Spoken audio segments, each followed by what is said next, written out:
ओम नमः शिवाय। राधे राधे दर्शकों आइए सुनते हैं सोमवार की पौराणिक व्रत कथा।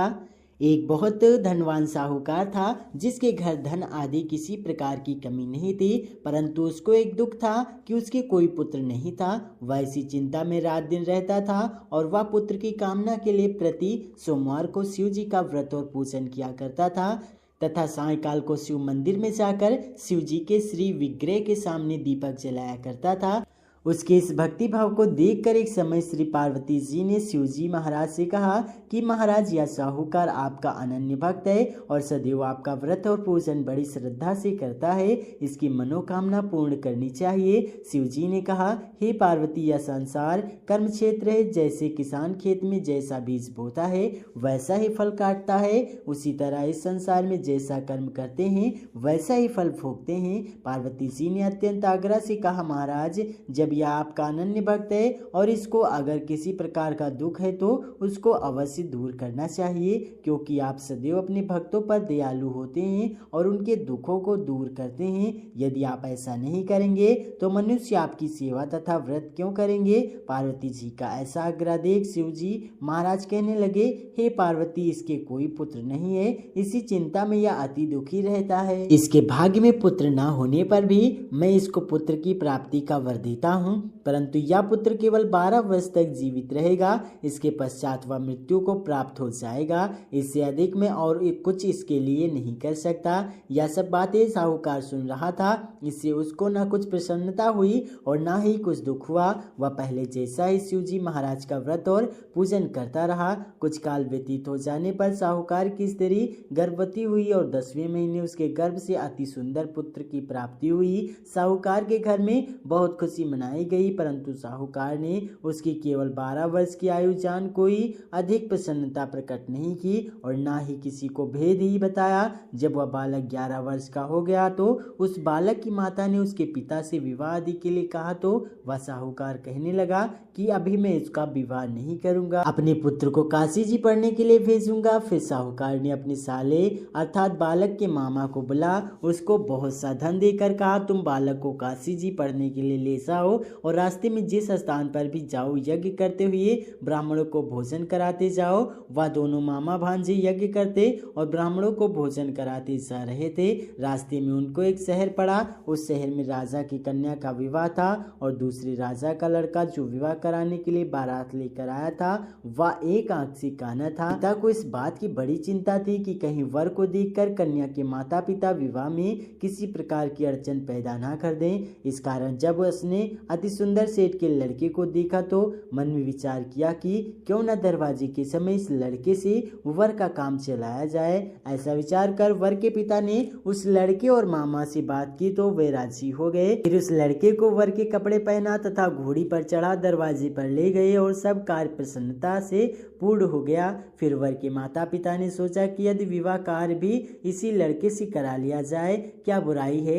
ऐसा विचार कर लड़के और उसके मामा से कहा, यदि आप फेरों का और कन्यादान के काम को भी करा दे तो आपकी बड़ी कृपा होगी और मैं इसके बदले में आपको बहुत कुछ धन दूंगा।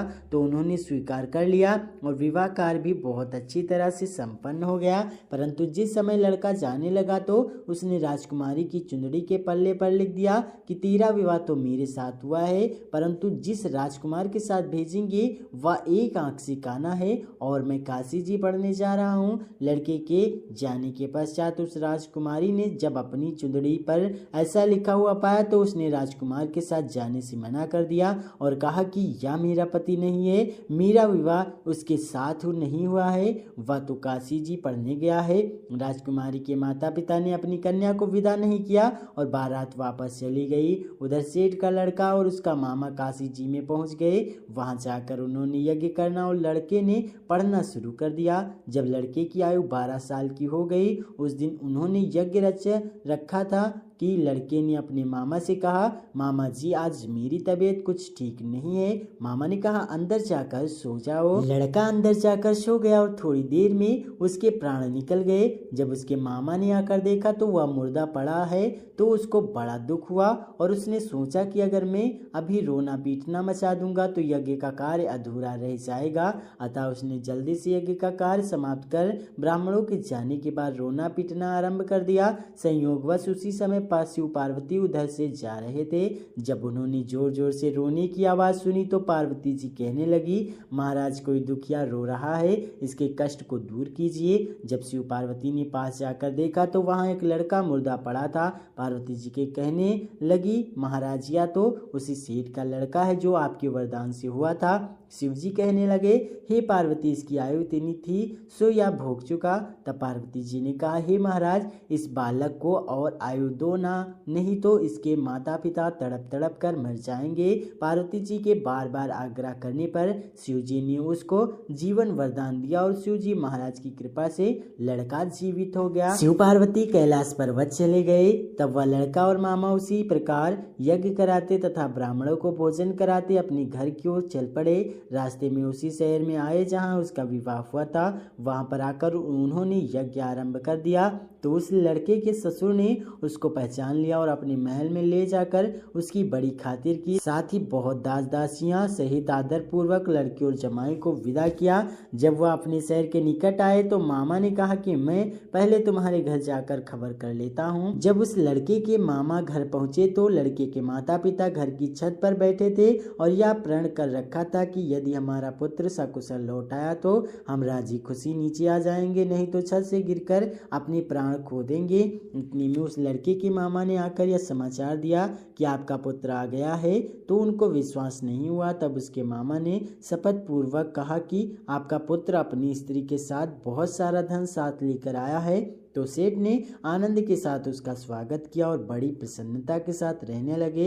इसी प्रकार से जो कोई भी सोमवार के व्रत को धारण करता है अथवा इस कथा को पढ़ता या सुनता है उसकी समस्त मनोकामनाएं पूर्ण होती हैं। प्रेम से बोलिए शिव शंकर की जय।